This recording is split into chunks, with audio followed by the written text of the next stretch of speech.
ಯಸ್ಮಿನ್ ಸರ್ವಾಣಿ ಕರ್ಮಾಣಿ ಸನ್ಯಸ್ಯಾಧ್ಯಾತ್ಮಚೇತಸ ನಿರಾಸೆ ನಿರ್ಮಮೋ ಯಾತಿ ಪರಂ ಜಯತಿ ಸೋಚ್ಯುತಃ.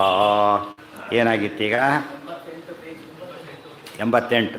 ಅದರಲ್ಲಿ ವಿರೋಧ ಬಂದಿತ್ತು. ಏನಂತ? ತರ್ಪಣ ಎಲ್ಲಿ ಕೊಡೋದು, ಸಂಧ್ಯಾ ಅರ್ಘ್ಯ ಆದ ತಕ್ಷಣ ಕೊಟ್ಬಿಡೋದು, ಸಂಧ್ಯಾ ಮುಗಿದ ಕೊಡೋದು ಅಂತ ಪ್ರಶ್ನೆ ಬಂದು. ಅದಕ್ಕೆ ಅನೇಕ ರೀತಿ ಹೇಳ್ತಾ ಅವರು. ಮೊದಲೇನು ಹೇಳಿದರು? ಮುಗಿದ ಮೇಲೆ ಕರ್ಮ ಒಂದು ಪ್ರಧಾನ ಕರ್ಮ ಇನ್ನೊಂದು ಪ್ರಧಾನ ಕರ್ಮ ಸೇರಿಸಬಾರ್ದು, ಒಂದು ಮುಗಿಸೇ ಮತ್ತೊಂದು ಮಾಡಬೇಕು ಅಂತ ಹೇಳಿದರು. ಆದ್ದರಿಂದಲೇ ಆ ವಿಷಯ ಮುಗಿದೋಯ್ತು. ಅದು ಹಾಗಿದ್ರೆ ಕೆಲವರು ಹೇಳ್ತಾರಲ್ಲ ಅಂತ ಕೇಳಿದರೆ ಅದಕ್ಕೆ ಉತ್ತರ ಹೇಳ್ತಾರೆ.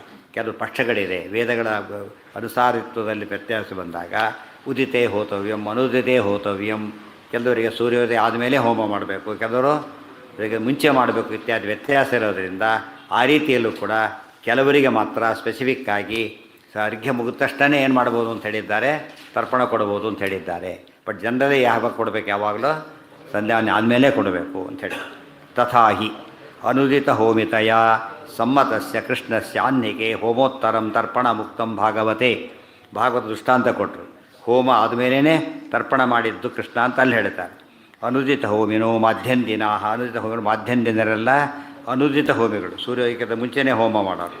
ಅತಏವ ವಾಜಸನೇಕ ಬ್ರಾಹ್ಮಣೇ ಉದಿತ ಹೋಮಿನಾಂ ನಿಚ್ಛಿನ್ನ ಅಗ್ನಿಂ ಹೋತ್ರಂ ಮನ್ಯಾಮಹೇ ಅಂತ ಹೇಳ್ತಾ ಅನುದಿತ ಹೋಮಿಗಳು ಅಂತ ಉಲ್ಲೇಖ ಮಾಡಿದ್ದಾರೆ.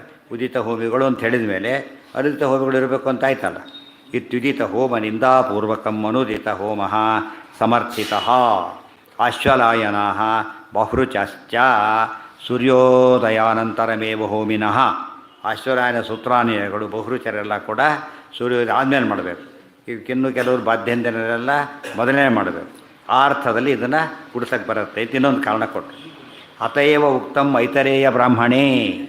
ಐತರೇಯ ಬ್ರಾಹ್ಮಣದಲ್ಲಿ ಹೇಳಿದ್ದಾರೆ, ಪ್ರಾತಃ ಪ್ರಾತರನೃತಂ ತೇ ವದಂತಿ ಪುರೋದಯ ಜುಹ್ವತಿಯೇ ಯೋ ಅಗ್ನಿಹೋತ್ರಂ. ಐತರೇಯ ಋಗ್ವೇದದ್ದು. ಅಲ್ಲಿ ಹೇಳ್ತಾರೆ, ಪ್ರಾತಃ ಪ್ರಾತರ ಅನೃತಂ ತೇ ವದಂತಿ ಪುರೋದಯ ಜುಹ್ವತಿಯೇ ಯೋ ಅಗ್ನಿಹೋತ್ರಂ. ಯಾರು ಸೂರ್ಯೋದಯಕ್ಕಿಂತ ಮುಂಚೆ ಅಗ್ನಿಹೋತ್ರ ಮಾಡ್ತಾರೋ ಅವ್ರು ಪ್ರತಿನಿತ್ಯನೂ ಸುಳ್ಳು ಹೇಳಿದಾಗತ್ತೆ, ಮಾಡಿಕೊಡೋದು ಅಂತ ಅರ್ಥ. ಅದು ವೇಸ್ಟ್ ಇದ್ದಾಗ ಲೆಕ್ಕ.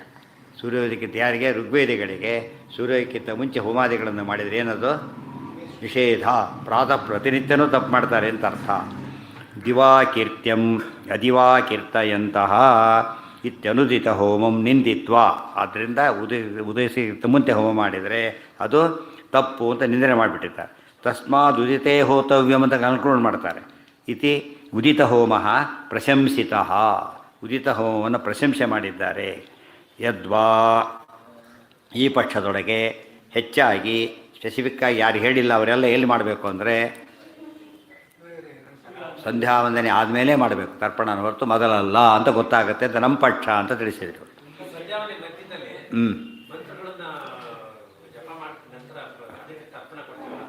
ಸಂಧ್ಯಾವಂದನೆ ಮಧ್ಯದಲ್ಲಿ ಬ್ಯಾರ ಅಂತ ಗಾಯತ್ರಿ ಒಂದೇ ಆಗಿ ಇನ್ಯಾವುದೂ ಸೇರಿಸಬಾರ್ದು ಅದರೊಳಗೆ. ಸಂಧ್ಯಾವಂದನೆ ಕಾಲಕ್ಕೆ ಗಾಯತ್ರಿ ಬಿಟ್ಟು ಬೇರೆ ಮಂತ್ರ ಹೇಳಾಗಿಲ್ಲ. ಸಂಧ್ಯಾವಂದನೆ ಮುಗಿದ ಮೇಲೆ ಆಮೇಲೆ ಮೂಲ ಮಂತ್ರ. ಯಾವುದೇ ಮಂತ್ರ ಹೇಳಬೇಕಾದ್ರೆ ಕಡೆ ಏನಾಗಬೇಕು? ಅದು ಒಂದು ಮಂತ್ರ ಮುಗಿಸಿಬಿಡ್ಬೇಕಾಗಿ. ಇನ್ನು 8 ಮಂತ್ರ ಪ್ರತಿನಿತ್ಯ ಕೆಲವು ಅನೇಕ ಮಂತ್ರ ಹೇಳೋರು ಇದ್ದಾರೆ. ಅಷ್ಟ ಮಹಾಮಂತ್ರವನ್ನು ಹೇಳೋರು ಇದ್ದಾರೆ. ಅವ್ರು ಪ್ರತಿಯೊಂದು ಮಂತ್ರಗಳು ಪ್ರತ್ಯೇಕ ಅಂಗನ್ಯಾಸ ಕರನ್ಯಾಸ ಎಲ್ಲ ಮಾಡಿ ಪ್ರತ್ಯೇಕ ತರ್ಪಣ ಕೊಡಬೇಕೇ ಹೊರತು ಆ ಒಟ್ಟಿಗೆ ಕೊಡೋದಲ್ಲ.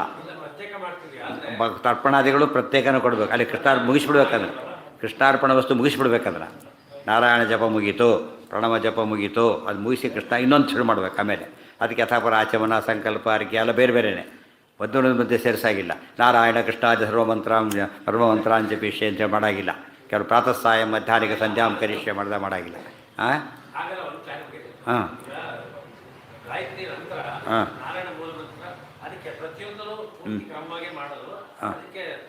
ಅಲ್ಲ, ಅದನ್ನೇ ಹೇಳ್ತಾರೆ. ಗಾಯತ್ರಿ ಮಂತ್ರ ಮುಗಿಯೋಕ್ಕಿಂತ ಮುಂಚೆ ಇನ್ನೊಂದು ಮಂತ್ರ ಇಲ್ಲ.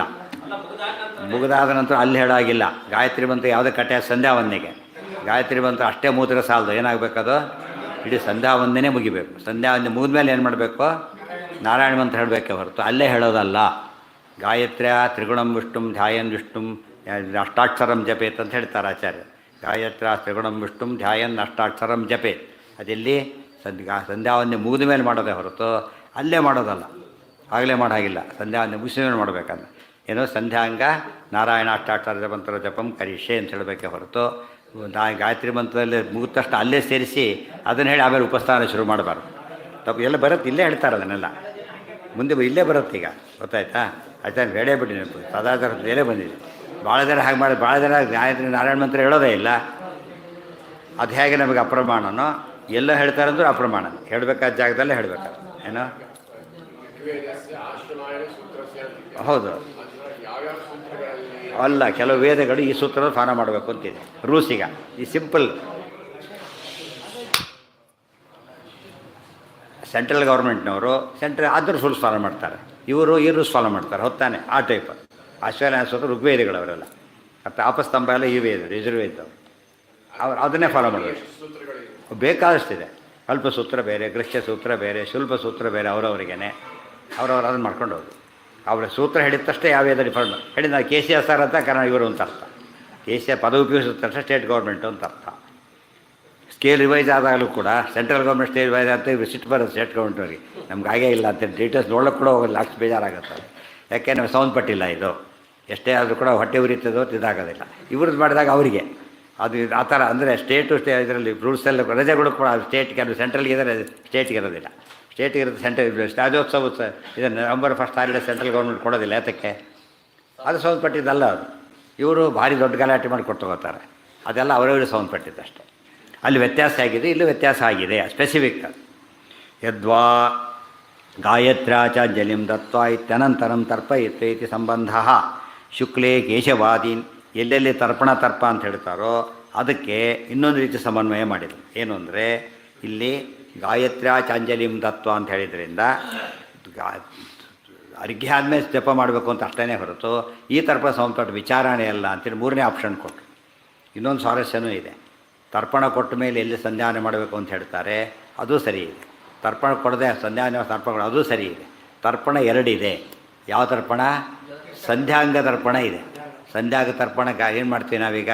ಸೂರ್ಯಾರ್ಘ್ಯ ಕೊಟ್ಟ ತಕ್ಷಣ ಕೇಶವಾದಿ ತರ್ಪಣ ಇದೆ. ಶುಕ್ಲಪಕ್ಷದಲ್ಲಿ ಕೇಶವಾದಿಗಳು, ಕೃಷ್ಣಪಕ್ಷ ಸಂಕರ್ಷಣ ಆಯ್ತಾರು. ಆ ತರ್ಪಣ ಇಲ್ಲಿ ಹೇಳಿದ್ದಾರೆ. ಎಲ್ಲಿ ತರ್ಪಣ ಮಾಡಿಯೇ ಜಪ ಮಾಡಬೇಕು ಅಂತ ಹೇಳ್ತಾರೋ ಈ ತರ್ಪಣ, ಎಲ್ಲಿ ಜಪ ಮಾಡಿದ ಮೇಲೆ ತರ್ಪಣ ಕೊಡಬೇಕು ಅಂತಾರೋ ಆ ತರ್ಪಣ. ಆದ್ದರಿಂದ ಏನಿಲ್ಲ, ಕನ್ಫ್ಯೂಷನ್ನೇ ಇಲ್ಲ. ಎಲ್ಲಾದರೂ ಹಾಗೆ ಬರೆದಿದ್ರೆ ಕನ್ಫ್ಯೂಷನ್ ಅಲ್ಲೇ ಆಗಿದೆ ಅಂತ ಅರ್ಥ. ಅದನ್ನು ಹೇಳ್ತಾರೆ. ಗಾಯತ್ರಿ ಚಾಂಚಲ್ಯಂ ತತ್ವ ಅಂದರೆ ಸೂರ್ಯಾದೀನ್ ಕೊಟ್ಟು ಅಲ್ಲಿ ತರ್ಪಣ ಕೊಟ್ಟಮೇಲೆ ಶುಕ್ಲೇ ಕೇಶವಾದೀನ್ ಅನ್ಯತ್ರ ಸಂಕರ್ಷಣಾದೀನ್ ತರ್ಪಯಿತ್ವ ಇತ್ಯರ್ಥ. ಈ ತರ್ಪಣ ಹೇಳಿದ್ದಾರಾದ್ದರಿಂದ ವಿರೋಧನೇ ಇಲ್ಲ. ಏನು? ಹೌದು. ಹಾಂ, ಕೊಟ್ಟರೆ ಒಳ್ಳೆಯದು. ಬಟ್ ಆ ಪದ್ಧತಿ ಬಂದಿಲ್ಲ. ಆ ಗಾಯತ್ರಿ ಒಂದು ಸ್ಪೆಷಲ್. ಅದು ಗಾಯತ್ರಿಗೆ ತರ್ಪಣ ಇಲ್ಲದೇನೂ ಮಾಡ್ಲಿಕ್ಕೆ ಬರುತ್ತೆ ಅಂಥೇಳಿ ತರ್ಪಣ ಕೊಟ್ಟರು ಒಳ್ಳೆಯದೇ. ಬ್ರಹ್ಮಗಾಯತ್ರಿ ಮಾತ್ರ ಕೊಡಲೇಬೇಕು. ಇದಕ್ಕೆ ಮಾತ್ರ ಕೊಡೋದಿದೆ. ಹೌದು, ಅಷ್ಟು ಹೇಳ್ಬೋದು. ಹೇಳಿದ್ನಲ್ಲ ಅವ್ರ ಅನುಸಂಧಾನ ಪ್ರಕಾರ ಅವರು ಯಾವ ರೀತಿ ಇದ್ದರೂ ಹೇಳ್ಬೋದು. ಆದರೆ ಇದು ಹೇಳಬೇಕು, ಇರಲೇಬೇಕು ಅಂತ ಹೇಳಿಲ್ಲ. ಉಳಿದ ಮಂತ್ರಗಳು ಮಾತ್ರ ಏನಾಗಬೇಕು? ತರ್ಪಣ ಕೊಡಲೇಬೇಕಾಗಲಿ. ನಿಷ್ಪೀಡ್ಯಾಥ ಸಂಕರ್ಷಣಾದೀನ್ ತರ್ಪಯಿತ್ವ. ಆದಿ ಶಬ್ದ ಇನ್ನೇನಿದೆ ಮತ್ತೆ? ಈಗ ಕೇಶವಾದಿ ತರ್ಪಣ ಅಷ್ಟೇ ಅಲ್ಲ, ದಿಗ್ದೇವತಾ ತರ್ಪಣನೂ ಕೊಡ್ತಾರೆ, ನವಗ್ರಹ ತರ್ಪಣನೂ ಕೊಡ್ತಾರೆ. ಅಷ್ಟು ತರ್ಪಣಗಳಿಗೆ ಅಲ್ಲೋಡಿರು. ಇದರಲ್ಲಿ ಯಾವುದು ಬರೋದಿಲ್ಲ? ಬ್ರಹ್ಮೇಂದ್ರ ತರ್ಪಣದಲ್ಲಿ ಕೇಶವಾದಿಗಳು ಬರೋದಿಲ್ಲ. ಅದೇ ರೀತಿಯೇ ನವಗ್ರಹಗಳು ಬರೋದಿಲ್ಲ, ದಿಕ್ಪಾಲಕರು ಬರೋದಿಲ್ಲ. ದೇರ್ಫೋರ್ ಈ ತರ್ಪಣ ಬೇರೆ, ಆ ತರ್ಪಣ ಬೇರೆ. ಎಲ್ಲಿ ಸಂಧ್ಯಾ ತರ್ಪಣ ಕೊಟ್ಟೇ ಜಪ ಮಾಡಬೇಕು ಅಂತಾರೋ ಈ ತರ್ಪಣ, ಎಲ್ಲಿ ಜಪ ಮಾಡಿಯೇ ತರ್ಪಣ ಕೊಡಬೇಕು ಅಂತಾರೋ ಆ ತರ್ಪಣ. ಆದ್ದರಿಂದ ವಿರೋಧ ಇಲ್ಲವೇ ಇಲ್ಲ. ಈಗ ಪರ್ಫೆಕ್ಟ್ ಆಯ್ತು. ಹಾಂ, ಏನು ಆಚಾರ್ಯ ಹೇಳಿದಷ್ಟೇ ಮಾಡಬೇಕು ನಾವು. ಅದು ಎಲ್ಲೂ ಹೇಳಿಲ್ಲ ಆಚಾರ. ಅದನ್ನು ಏನಂತ ಹೇಳಿದ್ದಾರೆ? ನೀರಿನಿಂದ ಅಷ್ಟೇ ಹೊರತು ಕ್ಷೀರಗಿರಿ ಏನು ಹೇಳಿಲ್ಲ. ಹಾಂ, ಹೇಳೇ ಇಲ್ಲ. ಯಾರೋ ಪದ್ಧತಿ ಮಾಡ್ಕೊಂಡಿರ್ತಾರೆ, ಯಾರೋ ಮಾಡ್ಕೊಂಡ್ಬಿಡ್ತಾರೆ, ಅದು ಯಾರೋ ನೋಡಿ ಇನ್ನೊಬ್ರು ಮಾಡಿಬಿಡ್ತಾರೆ. ರಥದಲ್ಲೂ ಕೂಡ ಹೆಚ್ಚು ಕಡಿಮೆ ಆಗೋದು ಹಾಗೆ.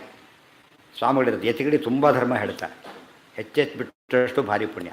ಈವನ್ ಬಿಡೋದು ಗೃಹಸ್ಥರಿಗೂ ಕೂಡ ಎಷ್ಟು ಬಿಡಬೇಕು ಅಷ್ಟು ಬಿಟ್ಟುಬಿಟ್ಟು ಪ್ಲಸ್ ಏನಾದ್ರು ಎಕ್ಸ್ಟ್ರಾ ಬಿಟ್ಟರೆ ತಪ್ಪಿಲ್ಲ ಅಂತ ಹೇಳ್ತಾರೆ. ಎಕ್ಸ್ಟ್ರಾ ಎಷ್ಟು ಮಿನಿಮಮ್ ಬಿಡೋದು ಬಿಟ್ಬಿಡಬೇಕು. ಇವತ್ತು 35 ತೊಗೊಳ್ಳೇಬೇಕು, ಜಾಸ್ತಿ ತೊಗೋಬಾರ್ದು ಅಂತ ಹೇಳಿ. ಎಷ್ಟು ಬೇಕಾದ್ರೆ ಜಾಸ್ತಿ ತೊಗೋಬೋದು, ಕಡಿಮೆ ಮಾತ್ರ ತೊಗೊಳ್ಳೇಬಾರ್ದು. ಸೊ ಮಿನಿಮಮ್ ಮಾಡೋದನ್ನು ಮಾಡಿ ಹೆಚ್ಚು ಮಾಡ್ಬೋದು. ಯತಿಗಳಿಗೆ ವಿಶೇಷ ಮಾಡಿದಷ್ಟು ಪುಣ್ಯ. ಯಾವುದೋ ಮಠಕ್ಕೆ ಹೋಗಿರ್ತಾರೆ ಯತಿಗಳು, ಭಾರಿ. ಕೆಲವು ಯತಿಗಳಲ್ಲೂ ಕೂಡ ಅನೇಕ ಯತಿ ಟೈಪ್ ಇದ್ದಾರೆ, ಭಾರಿ ಮಾಡೋರು ಇರ್ತಾರೆ ಯತಿಗಳು. ಕೆಲವು ಸಾಮಾನ್ಯ ಪಾಠ ಪ್ರವಚನ ಜಾಸ್ತಿ ಮಾಡಿಕೊಂಡು, ಕೆಲವರು ಕಡಿಮೆ ಮಾಡೋರು ಇರ್ತಾರೆ. ಕೆಲವು ಪಾಠ ಪ್ರವಚನಕ್ಕೆ ಯಾವುದೋ ಕಡೆ ಅವಕಾಶ ಇಲ್ಲದೆ ಹೋಗಿಬಿಟ್ರೆ ಏನು ಮಾಡ್ತಾರೆ ಅವರು? ಇದು ಜಪ ಇತ್ಯಾದಿ ಜಾಸ್ತಿ ಮಾಡ್ತಿರ್ತಾರೆ. ಅದೇ ರೀತಿಯೇ ಊಟದಲ್ಲೂ ಕೂಡ ಕೆಲವು ಬಿಡಬೇಕು ಅಂತ ಹೇಳಿರ್ತಾರೆ, ಇನ್ನೂ ಜಾಸ್ತಿ ಬಿಟ್ಬಿಡ್ತಾರೆ. ಶಿಷ್ಯರು ಹೋಗಿರ್ತಾರೆ ಅಲ್ಲಿ ನೋಡ್ತಾರೆ, ಅವ್ರಿಗೆ ಸಾಮುಗಳು ಅವರು ಹಾಗೆ ನಾವು ತೊಗೊಳ್ಳೋದು ಬೇಡ. ಕೆಲವ್ರು ಏನು ಮಾಡ್ತಾರೆ, ಮಠದಲ್ಲಿ ಇರೋವರೆಗೂ ಕೂಡ ಗುರುಗಳೇ ತೊಗೊಂಡು ಯಾವಾಗ ತೊಗೋಬೇಕು ಅಂತ ಬಿಟ್ಬಿಡ್ತಾರೆ. ಕೆಲವ್ರು ಏನು ಮಾಡ್ತಾರೆ, ಮನೆಗೆ ಹೋದ್ಮೇಲೆ ಅದನ್ನು ಕಂಟಿನ್ಯೂ ಮಾಡ್ತಾರೆ.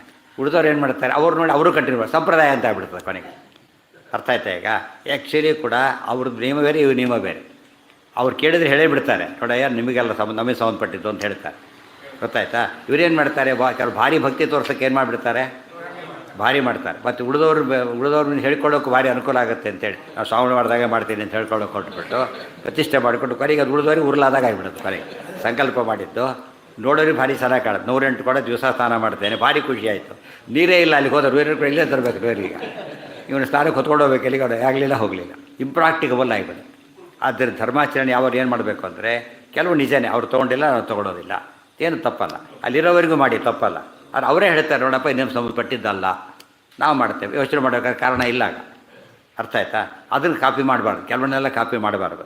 ಕೆಲವು ಶಕ್ತಿ ಇದ್ದರೆ ಕೆಲವೊಂದು ಮಾಡ್ಬೋದು, ಕೆಲವೊಂದು ಆಗಷ್ಟೇ ಮಾಡೋದು, ಬೇರೆ ಕಡೆ ಮಾಡಬೇಕಾಗಿಲ್ಲ. ಕೆಲವು ಏನು ಮಾಡ್ತಾರೆ, ಅತಿ ಮಾಡ್ಲಿಕ್ಕೆ ಹೊರಟು ಕೊನೆಗೆ ಉಳಿದವ್ರಿಗೆ ಹಿಂಸೆ ಆಗಿಬಿಟ್ಟು ಕೊನೆಗೆ ಎಲ್ಲಿಗೆ ಬರೋದು, ಕೊನೆಗೆ ಅದು ವ್ರತನೇ ಬಿಟ್ಬಿಡ್ತಾರೆ. ಎಲ್ಲ ಬಿಡಬೇಕು ಅಂತಾರೆ ಇವರು, ಇಂಪಾಸಿಬಲ್ ಅಂದರೆ ಬಿಟ್ಟೇ ಬಿಡ್ತಾರೆ. ಅದೆಲ್ಲ ತಪ್ಪಾಗುತ್ತೆ. ಕೆಲವು ಹೀಗೆ ಬರೋದು, ಸಂಪ್ರದಾಯಗಳೆಲ್ಲ ಬರೋದು ಹಾಗೆ. ಹಾಂ ಹೇಳಿದ್ದಲ್ಲ ಆಗಲೇ, ಕೊಡೋದು ಪದ್ಧತಿ ಇದೆ ಅಂತ ಹೇಳಲಿಲ್ಲ. ಕೇಶವಾದಿ ರೂಪಗಳು, ದಿಕ್ಪಾಲಕರು, ನವಗ್ರಹಗಳು ಅಷ್ಟಕ್ಕೂ ಕೊಡೋದಿದೆ. ಅದು ಮುಂದೆಲ್ಲೂ ಬರೋದಿಲ್ಲ, ಅವರು ಅದು ಅಲ್ಲೇ ಕೊಟ್ಬಿಡ್ತಾರೆ. ಸ್ನಾನೇ ದಾನೇ ತಥಾ ಶ್ರಾದ್ಧೆ ಸ್ವಾಧ್ಯಾಯೇ ದೇವತಾರ್ಚನೆ ಬಧ್ನೀಯಾತ್ ಅಂಬರಂ ಕಟ್ಯಾಂ ಯಾಜುಷೋ ಬಹುರುಚಂ ವಿನಾ. ಎಷ್ಟು ನಿಯಮಗಳಿದೆ: ಸ್ನಾನ, ದಾನ, ಶ್ರಾದ್ದ, ಸ್ವಾಧ್ಯಾಯ, ದೇವತಾರ್ಚನ. ಇಷ್ಟು ಸಮಯದಲ್ಲಿ ಯಾರು ಯಜುರ್ವೇದಿಗಳು ಬದ್ನಿಯಾದ ಅಂಬರಂ ಕಟ್ಯಾಂ, ಸೊಂಟಕ್ಕೆ ವಸ್ತ್ರ ಕಟ್ಕೋಬೇಕು. ಆದರೆ ಋಗ್ವೇದಿಗಳು ಕಟ್ಕೋಬಾರ್ದು, ನಿಯಮ ಅದರಲ್ಲಿ. ಋಗ್ವೇದಿಗಳು ಕಟ್ಕೊಳ್ಬಾರ್ದು, ಇವರು ಕಟ್ಕೋಬೇಕು. ಕೆಲವು ಸ್ಪೆಷಲ್. ಇದರಿಂದ ಏನಾಗುತ್ತೆ, ಉಳಿದವರಿಗೆ ನೋಡಿ ಯಾವ ವೇದಿಗಳದ್ದು ಗೊತ್ತಾಗ್ಬಿಡುತ್ತೆ ತಕ್ಷಣ, ಐಡೆಂಟಿಫಿಕೇಷನ್ ಅಷ್ಟು ಇಮ್ಮಿಡಿಯೇಟ್ ನೋಡೋರಿಗೆಲ್ಲ ಸುಲಭ ಆಗಿಬಿಡುತ್ತೆ. ಎದುರು ಬನ್ನಿ, ಇವ್ರಿಗೆ ವೇದರು ಇವತ್ತು ವೇದಗಳೇ ಇಲ್ಲ, ಆದ್ದರಿಂದ ನಿಶ್ಚಿಂತೆ ಯಾವ ವೇದವ್ರಿಗೆ ಏನು ಮಾಡುತ್ತಾ ಇಲ್ಲ, ಹಾಗಾಗೋಗ್ಬಿಟ್ಟು ಸರಿಯಾಗಿ ಮಾಡೋರ ನೀವನ್ನು ಅನುಸರಿಸ್ಬೇಕಾದ್ರೆ. ನಮಗೆ ಈ ಡಿಪಾರ್ಟ್ಮೆಂಟ್ ತಕ್ಷಣ ಪೊಲೀಸವ್ರು ತಕ್ಷಣ ಗೊತ್ತಾಗೋದಿಲ್ಲ. ಆ ರೀತಿ ಕೆಲವು ಸರ್ತಿ ಅದು ಗೊತ್ತಾಗೋದು ಭಾರಿ ಉಪಯೋಗಕ್ಕೆ ಬರುತ್ತೆ. ಕೆಲವು ಸರ್ತಿ ವೆರಿ ಇಂಪಾರ್ಟೆಂಟ್. ಆ ಹೆಲ್ಪ್ ಆಗೋದ್ರಿಂದ ಉಪಯೋಗ ಇದೆ. ವೇದ ಪಾರಾಯಣ ಮಾಡಿಸ್ಬೇಕು, 4 ವೇದ ಪಾರಾಯಣ ಮಾಡಿಸ್ಬೇಕೀಗ. 4 ವೇದದವರು ಬರಬೇಕು. 4 ವೇದದವ್ರದ್ದು ಕರೆಕ್ಟ್ ಗೊತ್ತಾಗಬೇಕಾದ್ರೆ ಏನು ಮಾಡ್ತಾರೆ, ಯಾವ ಎಲ್ಲೆಲ್ಲಿ ಕೂತಿದ್ದಾರೆ ನೋಡಿ ತಕ್ಷಣ ಗೊತ್ತಾಗ್ಬಿಡುತ್ತೆ ಹೇಗಿದ್ದಾರೆ. Very simple. ಎವ್ರಿ ಟೈಮ್ ಯಾವ ವೇದದವರು ಅಂತ ಮತ್ತೆ ಕೇಳೋ ಪ್ರಸಂಗ ಬರೋದಿಲ್ಲ. ಅರ್ಥ ಆಯ್ತಾ? ಅದೊಂದು ಹೊಂದಾಣಿಕೆಗೂ ಅನುಕೂಲ. ಅದಕ್ಕೆ ಆಧ್ಯಾತ್ಮಿಕ ಕನೆಕ್ಷನ್ ಇರುತ್ತಿಲ್ಲ ಅಂತಲ್ಲ, ಆ ವೇದ ಶಕ್ತಿ ಹಾಗೇ ಇರುತ್ತೆ. ಆ ರೀತಿ ಮಾಡಿದರೆ ವೇದ ಫಂಕ್ಷನ್ ಮಾಡುತ್ತಾ, ಆದ್ದರಿಂದ ಹಾಗೆ ಮಾಡಬೇಕು. ಏನು? ಹೌದು, ತುಂಬ ಇದೆ. ಶಿಖಾ ಇದೆ, ಇದಿದೆ, ಸಂಧ್ಯಾವಣೆ ಮಾಡೋ ಕ್ರಮ ಇದೆ. ಸ್ನಾನ ಕಾಲಕ್ಕೆ ಎಲ್ಲಿ ವಸ್ತ್ರ ಇಟ್ಕೋತಾರೆ ಅಂತ ಹೇಳಿದ್ದಾರಾಗಲೇ. ಋಗ್ವೇದಿಗಳು ಯಜುರ್ವೇದಿಗಳು ಇಟ್ಕೋಬೇಕು. ಆದರೆ ಋಗ್ವೇದಿಗಳು ಹಾಗೆ ಇಟ್ಕೊಳ್ಳೋಕೆ ಬರೋದು. ಋಗ್ವೇದಿಗಳು ಕೈಯಲ್ಲೇ ಇಟ್ಕೋಬೇಕು. ಅವ್ರು ಸೊಂಟಕ್ಕೆ ಕಟ್ಕೋಬೋದು, ನಾವು ಇವ್ರು ಕಟ್ಕೊಳ್ಳೋಗಿಲ್ಲ. ಅವೆಲ್ಲ ನಿಯಮಗಳು ಎಲ್ಲ ಕಾಲಕ್ಕೂ ಕೂಡ ಸ್ಪೆಸಿಫಿಕ್ಕಾಗಿ ಮಾಡೋದಿದೆ. ಬಹುರುಚಮ್ಮಿನ ಆ ವಿಶಿಷ್ಟಾದಿಗಳು ಸಂತಾನೆ ಬೇಡ ನಮಗೆ. ಯಾಕೆಂದರೆ ಆ ಪ್ರಸಂಗ ಬಂದೇ ಇಲ್ಲ ಈಗ. ಅಲ್ಲ ಹೇಳಿದ್ನಲ್ಲ, ತಪ್ಪದು. ಶಾಸ್ತ್ರ ಹೀಗೆ ಹೇಳಿದ ಮೇಲೆ ಅವ್ರು ಮಾಡ್ತಾರೆ ಅಂದರೆ ತಪ್ಪು ಮಾಡ್ತಾರೆ ಅಂತ. ಅಲ್ಲಿ ಮಾಡಲಿಕ್ಕೆ ಅನೇಕ ಕಾರಣಗಳಿದೆ, ಅದಕ್ಕೆ ಬೇಡ. ಒಟ್ಟಿನ ಮೇಲೆ ನಮ್ಮ ಇಷ್ಟ ತೊಗೊಂಡ್ರೆ ಸಾಕು. ಇತಿ ವಾಕ್ಯರೀತ್ಯ ಯಾಜುಷೈ ಕಟ್ಯಾಂ ಬದ್ಧಂ ಅನ್ಯೈ ಪ್ರಕೋಷ್ಠೆ ಸ್ಥಾಪಿತಂ. ಪ್ರಕೋಷ್ಠ ಅಂದರೆ ಮುಗ್ಗೈ, ಹೀಗೆ ಹಿಡ್ಕೋಬೇಕೆ ಹೊರತು ಸೊಂಟಕ್ಕೆ ಕಟ್ಕೋಬಾರ್ದು. ನಿಷ್ಪೀಡ್ಯ ತೇನ ಸಪ್ತವಾತಾಹತೇನ ದೇಹಂ ಪ್ರಕ್ಷಾಲ್ಯ. ಒಬ್ಬ ಸಪ್ತವಾತಾಹತ 7 ಸರ್ತಿ ಚಾಡಿಸೋದು ಅಂತ ಅರ್ಥ. ಗಾಳಿಯಿಂದ ಶುದ್ಧ ಆಗಿಬಿಡುತ್ತೆ. ಪ್ರಕ್ಷಾಲ್ಯ ಅಥ ವಾಸೋ ವಿಸ್ತೃತ್ಯ ಇತಿ ಪೂರ್ವೇಣ ಅನ್ವಯ. ಅದ್ರ ವಸ್ತ್ರನ ತೊಗೊಂಡು ಅದನ್ನು ಬಿಡಿಸಿ ಅದರಲ್ಲಿ ಮೈವರಿಸಿಕೊಂಡು ಮತ್ತೆ ಇದು ಮಾಡಿ ಈ ವಸ್ತ್ರಾಂತರ ಮಾಡಬೇಕು. ಅಸ್ಯ ಸಂಕ್ಷೇಪ ಶಾಸ್ತ್ರತ್ವಾತ್ ಜಲತರ್ಪಣಮಿವ ಅನುಕ್ತಮಪಿ ದೇವಾದಿತರ್ಪಣಂ ಇವಂತು ವಿಶ್ವೇ ದೇವಾತ್ ಪ್ರಾಕ್ ಊರ್ಧ್ವಂ ವಾಪಿ ಸಮಾಚರೇತಿತಿ ದ್ವಾರಾಹೋಕ್ತರೀತ್ಯ. ಮಧ್ಯಾಹ್ನೇ ತರ್ಪಣಂ ಕುರ್ಯಾತ್ ಪಶ್ಚಾದ್ವಾ ಪ್ರಾತರಾಹುತೆ ವೈಶ್ವದೇವಾಂತ್ಯವಥವಾ ಕಾಲತ್ರಯಮುದಾಹೃತಂ ಇತಿ ವಚನಾಚ್ಚ ಮಧ್ಯಾಹ್ನ ಸ್ನಾನೋತ್ತರಂ ವೈಶ್ವದೇವಾನಂತರಂ ವಾ ಕಾರ್ಯತಯ ಅನುಸಂಧೇಯಂ. ಇಲ್ಲಿ ಕೆಲವು ಜಲತರ್ಪಣಾದಿಗಳು ವಿಶೇಷ ದೇವಾದಿತರ್ಪಣಗಳು. ಅದನ್ನು ಆಚಾರ್ಯರು ಯಾಕೆ ಹೇಳಲಿಲ್ಲ, ಸಂಕ್ಷೇಪ ಶಾಸ್ತ್ರವಾದ್ದರಿಂದ ಹೇಳಲಿಲ್ಲ. ಡೀಟೇಲ್ ಅಲ್ಲಿ ನೋಡಿಕೊಳ್ಳಿ. ಮಧ್ಯಾಹ್ನೇ ತರ್ಪಣಂ ಕುರ್ಯಾತ್ ಪಶ್ಚಾದ್ವಾ ಪ್ರಾತರಾಹುತೇ. ಕೆಲಸ ತರ್ಪಣ ಹೇಳಬೇಕಾದ್ರೆ ತುಂಬ ಕನ್ಫ್ಯೂಷನ್ ಪಡೋಕ್ಕೆ ಒಂದು ಕಾರಣ ಇದೆ. ಸಾಮಾನ್ಯವಾಗಿ ಹಿಂದಿನ ಕಾಲ ಹೇಗಿರ್ತಿತ್ತು, ಸೂರ್ಯೋದಯಕ್ಕಿಂತ ಮುಂಚೆ ಸ್ನಾನ ಮುಗಿಸಿ ಸಂಧ್ಯಾವಂದನೆ ಮುಗಿಸಿ ಪಾಠ ಪ್ರವಚನ ಎಲ್ಲ ಮಾಡ್ಕೊಂಡು ಮುಂದೆ ಹೋಗಿಬಿಡ್ತಿದ್ರು. ಮತ್ತು ಮಧ್ಯಾಹ್ನದ ಹೊತ್ತಿಗೆ ಸ್ನಾನ ಮಾಡಿ ಎಲ್ಲ ಏನು ಮಾಡ್ತಿದ್ರು, ನೈವೇದ್ಯ ದೇವ್ರ ಪೂಜೆ ಬುಡು ನಿರ್ಮಾಲ್ಯ ದೇವ್ರ ಪೂಜೆಯಲ್ಲಿ ಮಾಡಿಬಿಟ್ಟು ಮುಂದಿನ ಪೂಜೆ ಅಲ್ಲಿ ಮಾಡಿ ನೈವೇದ್ಯ ಮಾಡ್ತಿತ್ತು. ಹಿಂದಿನ ಪದ್ಧತಿ ಇತ್ತು, ಹಾಗೆ ಸಾಮಾನ್ಯವಾಗಿದ್ದಿತ್ತು. ಈಗ ಪದ್ಧತಿ ಬದಲಾಗಿ ಹೋಗ್ಬಿಟ್ಟಿದೆ. ನಮ್ಗೆ ಒಂದೇ ಸ್ನಾನ ಅಂತ ಅದಕ್ಕೆ ಪ್ರಾಬ್ಲಮ್ ಬಂದುಬಿಡುತ್ತೆ.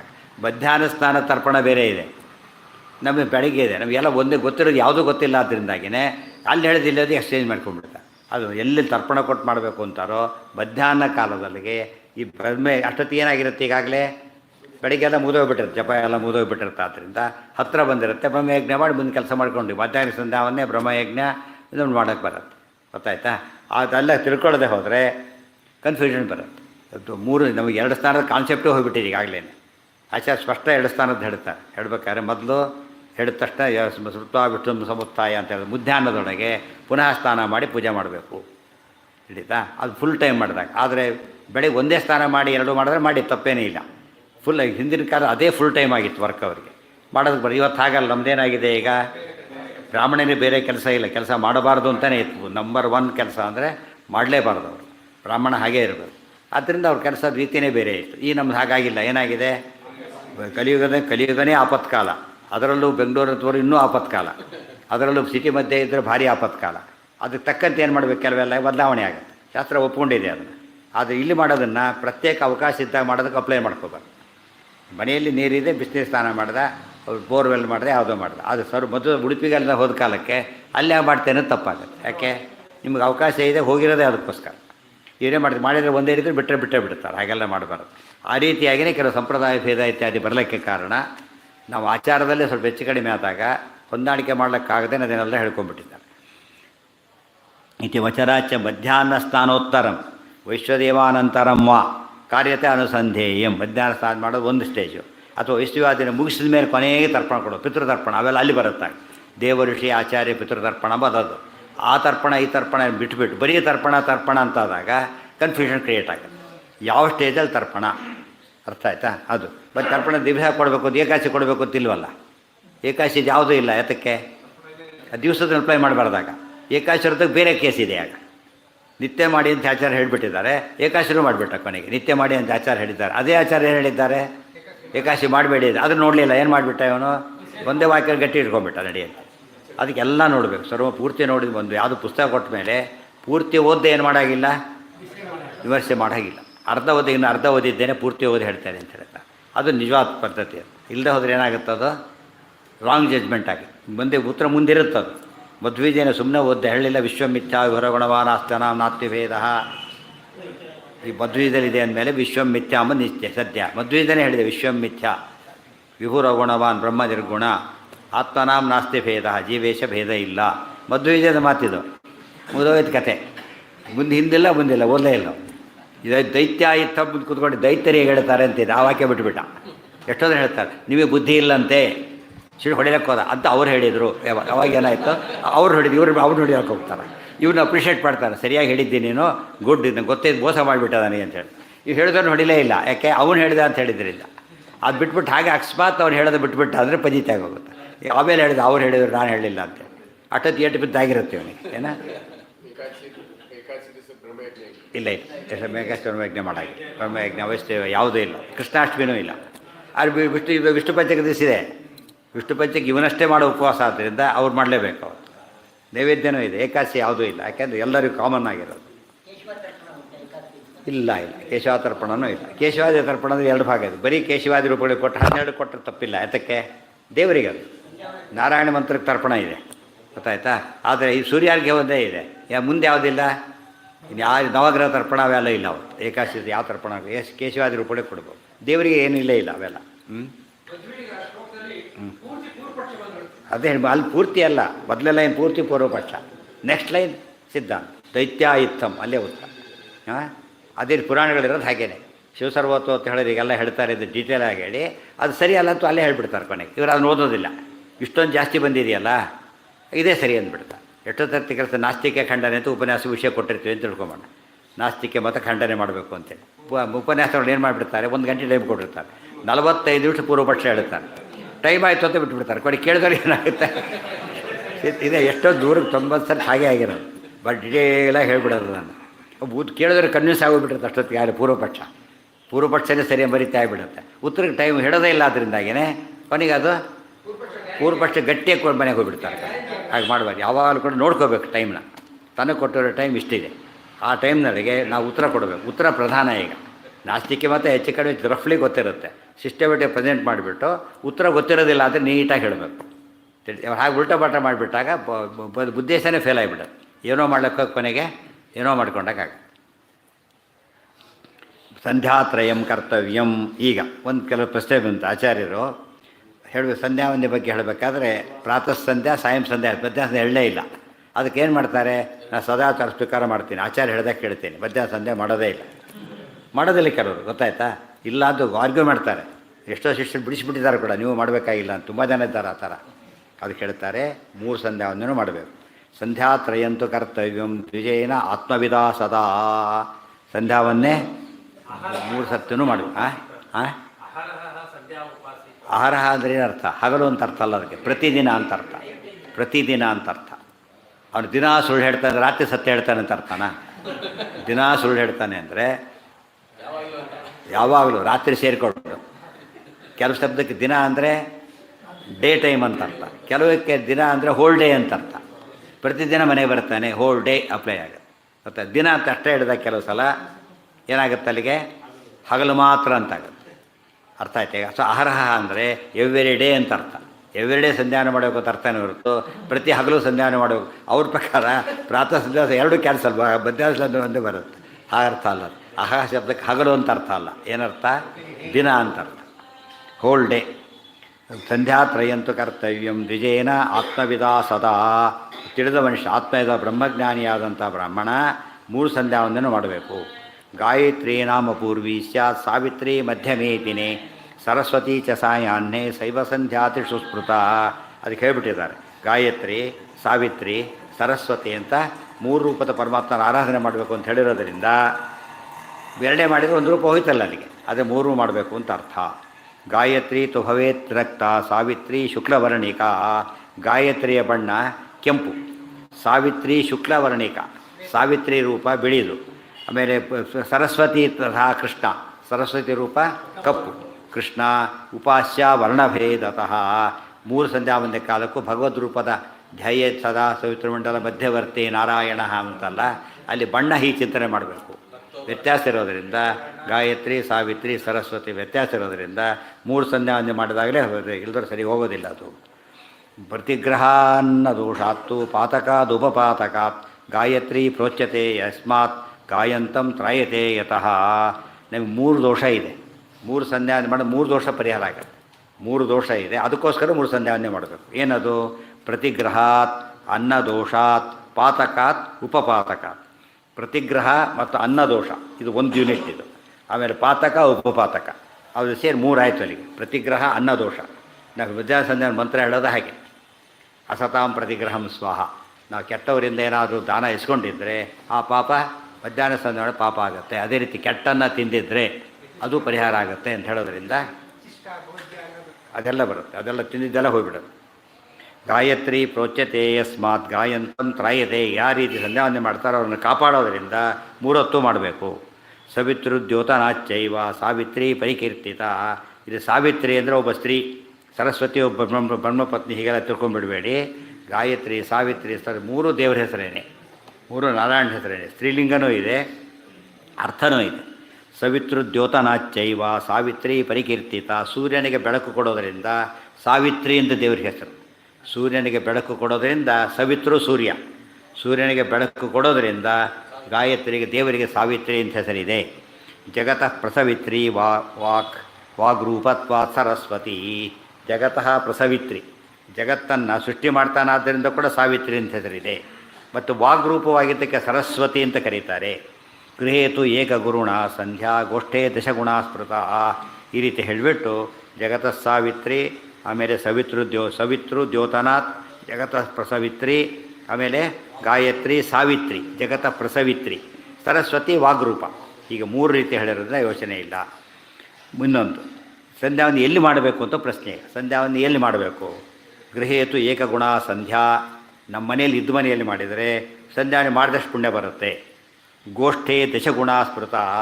ಹಸುಗಳಿದ್ದ ಜಾಗದಲ್ಲಿ, ದನದ ಕೊಟ್ಟಿಗೆಯಲ್ಲಿ ಮಾಡಿಬಿಟ್ರೆ ಎಷ್ಟಾಗುತ್ತೆ 10 ಟೈಮ್ಸ್ ಜಾಸ್ತಿ. ಅಲ್ಲಿ 10 ಮಾಡಿದರೆ 100 ಮಾಡಿದ ಜಪ, 100 ಮಾಡಿದರೆ 1000 ಮಾಡಿದಷ್ಟು ಪುಣ್ಯ. ಈ ರೀತಿ ಪುಣ್ಯ ಜಾಸ್ತಿ ಆಗುತ್ತೆ. ದಶಗುಣಾಸ್ಮೃತ ಶತಸಾಹಸ್ರಿಕಿ ನದ್ಯಾಂ, ನದಿ ತೀರದಲ್ಲಿ ಮಾಡಿದರೆ 1,00,000 ಮಾಡಿದಷ್ಟು ಪುಣ್ಯ ಬರುತ್ತೆ. ನದಿ ತೀರದಲ್ಲಿ ಗಾಯತ್ರಿ ಜಪ ಮಾಡಿದರೆ ಎಷ್ಟು ಪುಣ್ಯ ಬರುತ್ತೆ? 1,00,000 ಜಪ ಮಾಡಿದಷ್ಟು ಪುಣ್ಯ ಬರುತ್ತೆ. ಆದ್ದರಿಂದ ಸ್ಥಳ ಶುದ್ಧಿ ಬೇಕಾಗ. ಸ್ಥಳ ಶುದ್ಧಿ ಎಲ್ಲ ಕ್ಲಬ್ನಲ್ಲಿ ಮಾಡಿದರೆ ಪುಣ್ಯನೇ ಇಲ್ಲ. ಯಾಕೆಂದರೆ ಅವ್ರಿಗೆ ಏನಾಯ್ತು, ಈಗ ವಾತಾವರಣನೂ ಸರಿ ಇಲ್ಲ. ಹಾಗಾಗಿ ನಮ್ಮಲ್ಲೇ ನೋಡಿ, ಮನೆಯಾಗ ಕೂತ್ಕೊಂಡು ಬರೋದ್ರೆ ಏನು ಬರುತ್ತೆ ನಿಮ್ಗೆ? ಪರೀಕ್ಷೆ ದಿವಸ ಮನೇಲಿ ಕಾಮಾಗಿರುತ್ತೆ, ತುಂಬ ರಶ್ ಇರುತ್ತೆ, ಅಲ್ಲಿ ಒಳ್ಳೆ ಪೆಂಚ್ ಕೊಡೋದಿಲ್ಲ, ನೀಟಾಗಿ ಕೂತ್ಕೊಂಡು ಬರಿತೀನಿ ಅಂತ ಬರೆದು ಏನಾಗುತ್ತೆ ಅಲ್ಲಿಗೆ ರಿಸೀವ್ ಕೊಡೋಣ ಮಾಡೋದಿಲ್ಲ, ಅದು ಸಬ್ಮಿಟ್ ಮಾಡೋಕ್ಕೆ ಬರೋದು. ಅಲ್ಲಿ ಮಾಡಿದರೆ ಅರ್ಧಬರ್ಧವರೆದು ಪಾಸ್ ಆಗಿಬಿಡುತ್ತಾನೆ. ಗೊತ್ತಾಯ್ತಾ? ಅಲ್ಲೇ ನಮ್ಮ ಸ್ಥಳಭೇದ ಇದೆ ಯಾವಾಗಲೂ ಕೂಡ. ಎಲ್ಲೆಲ್ಲೋ ಬರೆಯಾಗಿಲ್ಲ, ಅಲ್ಲೆಲ್ಲೇ ಬರೀಬೇಕು. ಈಗ ಲೈಫ್ ಸರ್ಟಿಫಿಕೇಟ್, ಕೆಲವು ಸರ್ಟಿಫಿಕೇಟ್ ಅಲ್ಲೇ ಸೈನ್ ಮಾಡಬೇಕು. ಕೆಲವನ್ನ ಸೈನ್ ಮಾಡಿ ತೊಗೊಂಡ್ರೆ ಒಪ್ಪೋದಿಲ್ಲ. ಅವ್ರು ಏನು ಮಾಡಬೇಕು? ಸೈನ್ ಇನ್ ಮೈ ಪ್ರೆಸೆನ್ಸ್ ಅಂತ ಹೇಳ್ತಾರೆ. ಬೇರೆ ಕಡೆ ಮಾಡೋ ಹಾಗಿಲ್ಲ. ಮನೇಲಿ ಮಾಡ್ಕೊಬಂದ್ರೆ ಒಪ್ಪೋದಿಲ್ಲ. ಕೆಲವನ್ನ ಮನೇಲಿ ಮಾಡ್ಕೊಂಬಂದು ಚೆಕ್ಕನ್ನ ಅಲ್ಲಿ ಸೈನ್ ಮಾಡಬೇಕಾಗಿಲ್ಲ, ಇಲ್ಲಿ ಮಾಡಿಕೊಟ್ರೆ ತೊಗೊಂಡು ಹೋಗ್ತಾರೆ. ಅಲ್ಲಿ ಆಮೇಲೆ ಕ್ಯಾಶ್ ಕೊಡು, ಆಮೇಲೆ ಸೈನ್ ಮಾಡ್ತಾರೆ ಅಂತ ಕೇಳಿದರೆ ಮಾಡ್ತಾನೆ, ಅದನ್ನು ಸಾಧ್ಯ ಇಲ್ಲ. ಕೆಲವು ಪದ್ಧತಿಗಳು ಬೇರೆ ಇದೆ. ನದ್ಯಾಮ್ ಅಂತ ಹೇಳಿದರೆ ನದಿ ಅಂತಲೇ ಅರ್ಥ. ಅಲ್ಲಿ ಮಹಾನದಿ ಅಂತ ಮುಖ್ಯ ಅರ್ಥ, ಉಪನದಿ ಆಮೇಲೆ, ಇಲ್ಲದವ್ರು ಅನರ್ಥ. ಸ್ಟೆಪ್ ಬೈ ಸ್ಟೆಪ್ ತೊಗೋಬೇಕು. ಮುಖ್ಯಾರ್ಥ ಬಾಧೆ ತದ್ಯೋಗೆ ರೂಢಿತೋ ಅಥ ಪ್ರಯೋಜನ ಲಕ್ಷಣ. ಮುಖ್ಯಾರ್ಥ ಬಿಟ್ಬಿಟ್ಟು ಸರೋವರ ಅಂತ ಯಾಕೆ ಅರ್ಥ ಮಾಡಬೇಕು? ಅದಕ್ಕೆ ಅದು ಕೂಡದೆ ಹೋದಾಗ ಏನು ಮಾಡಬೇಕು? ಅದನ್ನು ಮಾಡಬೇಕು. ಯಾವಾಗಲೂ ಬೆಟರ್ ಜಾಗ ಇದ್ದರೆ ನಾವು ಕಡಿಮೆ ಆಫ್ ಮಾಡ್ಕೋಬಾರ್ದು. ಒಳ್ಳೆ ಜಾಗ ಸಿಗೋದಾದರೆ ಯಾವಾಗ ಯಾವುದಕ್ಕೂ ಇಷ್ಟಪಡಬೇಕು? ನಾವು ಬೆಟರೇ ಇಷ್ಟಪಡಬೇಕು. ದಶಗುಣಾಸ್ಮೃತ ಏನ ಹೇಳಿ, ಆಗಲೇ ಹೇಳಿ ನಾನು, ಕ್ಲಬ್ಬು ಹೋಟೆಲ್ ಹೇಳಿ ಆಯ್ತಲ್ಲ, ಅದು ಬೇರೆ. ಅದು ಆಪತ್ಕಾಲ ಪ್ರಶ್ನೆ ಹೇಳ್ತಾ ಇಲ್ಲ ಇಲ್ಲಿ. ಜನರಲ್ಲಿ ಆಪತ್ಕಾಲದಲ್ಲಿ ಎಲ್ಲಿದ್ದರೂ ಮಾಡಿ ಅಂತ ಹೇಳ್ತಾರೆ, ಅದು ದೋಷ ಇಲ್ಲ. ಆದಷ್ಟು ಕೂಡ ಫಸ್ಟ್ ಏನು ಮಾಡಬೇಕು? ನಾವು ಪ್ಲ್ಯಾನ್ ಮಾಡಬೇಕು. ಈ ಟಿ ವಿನ ಯಾವಾಗ ನೋಡೋದಿಲ್ಲ, ಏನು ಮಾಡ್ತಾನೆ? ಟೈಮಿಂಗ್ ಸೆಟ್ ಮಾಡ್ಕೊಂಡು ನೋಡ್ತಾನೆ. ಹೊತ್ತಾನೆ ಸೆಟ್ ಇಡೀ ದಿವಸ ಪ್ಲ್ಯಾನ್ ಮಾಡಿರ್ತಾನೆ. ಆ ಸೀರಿಯಲ್ಗೆ ಹೇಗೆ ಇದು ಮಾಡ್ಕೋಬೇಕು ಅಂತ ಹೊತ್ತಾನೆ. ಸಂಧ್ಯಾ ಒಂದೇ ಪ್ಲ್ಯಾನ್ ಮಾಡಬೇಕು. ಸಾಯಂಕಾಲ ಸಂಧ್ಯೆ ಎಷ್ಟೊತ್ತಿದ್ರು ಮನೆ ಸೇರಬೇಕು ನಾವು. ಅದೆಲ್ಲ ಬರೋಕ್ಕಾಗಲ್ಲ ಸಂಧ್ಯಾಕಾಲ. ಯಾರಕ್ಕಾಗ ಫ್ರೀ ಬರ್ತೀನಿ ಅಂತ ಹೇಳ್ಬಿಡ್ತಾನೆ. ಹೇಳ್ಬಾರ್ದು. ಏನು ಯಾವತ್ತಿಗೆ ಅದು ಹೇಗೆ ಬರ್ಲಿಕ್ಕಾಗ? ಸಂಧ್ಯಾ ಒಂದೇ ಕಾಲ, ಅದು ಬರ್ಲಿಕ್ಕಾಗೋದಿಲ್ಲ. ಬೆಳಿಗ್ಗೆ 6 ಗಂಟೆ ಬರ್ಲಿಕ್ಕಾಗಲ್ಲ, ಸಂಧ್ಯಾ ಒಂದೇ ಕಾಲ ಅದು. ಹಾಗೆಲ್ಲ ಹೇಳಿದರೆ ಅವರಿಗೂ ಅರ್ಥ ಆಗಲ್ಲ. ತುಂಬ ಜನಕ್ಕೆ ಆಗಲ್ಲ. ಮನೆ ಊಟಕ್ಕಿಂತ ಮುಂಚೆ ಸಂಧ್ಯಾ ಒಂದೇ ಅಂತ ತಿಳ್ಕೊಂಡವರು, ಕೆಲವು ಸಂಧ್ಯಾ ಒಂದೇ ಬಿಟ್ಟವರು ಹೆಚ್ಚು ಜನ. ಮಾಡೋರು ಕೂಡ ಏನಂತ ಮಾಡ್ತಾರೆ ಹೇಳಿ, ಧಾರವಾಡ ಕಡೆ ಹೇಳಿದ್ನಲ್ಲ, ಎಲೆ ಮೇಲೆ ಅನ್ನ ತಲೆ ಮೇಲೆ ನೀರು ಅಂತ. ಅಂದರೆ ಬಡಿಸಿದ್ದು ಗ್ಯಾರಂಟಿ ಮಾಡ್ಕೊಂಡು ಸ್ಥಾನಕ್ಕೆ ಹೋಗೋದು.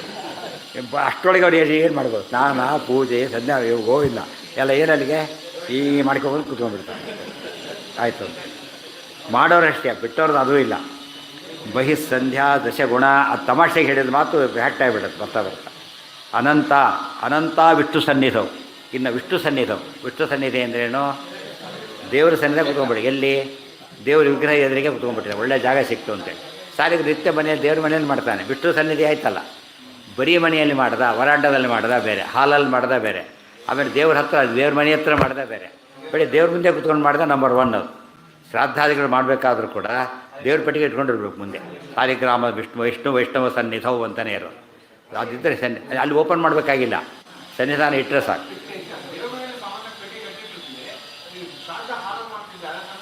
ತಂದಿಟ್ಕೊಂಬೇಡ, ಪೆಟ್ಟಿಗೆ ತರಲಿಕ್ಕೆ ದೋಷ ಇಲ್ಲ. ಮತ್ತೆ ವಾಪಸ್ ಇಟ್ಬಿಟ್ರೆ ಇಲ್ಲಿ ಬಿಚ್ಚಾಗಿಲ್ಲ. ಮತ್ತೆ ಆ ದೇವರು ಯಾರು ಅಂತ ಹೇಳಿಲ್ಲ, ದೇವ್ರ ಪೂಜೆ ಮಾಡೋದು ಅಷ್ಟೇ ಹೇಳಿರೋದು. ಚಕ್ರಾಂಕಿತ ಒಂದೇ ಆಗೋದಿಲ್ಲ, ಚಕ್ರಾಂಕಿತ ಸಾಲಿಗ್ರಾಮ ಎರಡು ಸೇರಲೇಬೇಕು.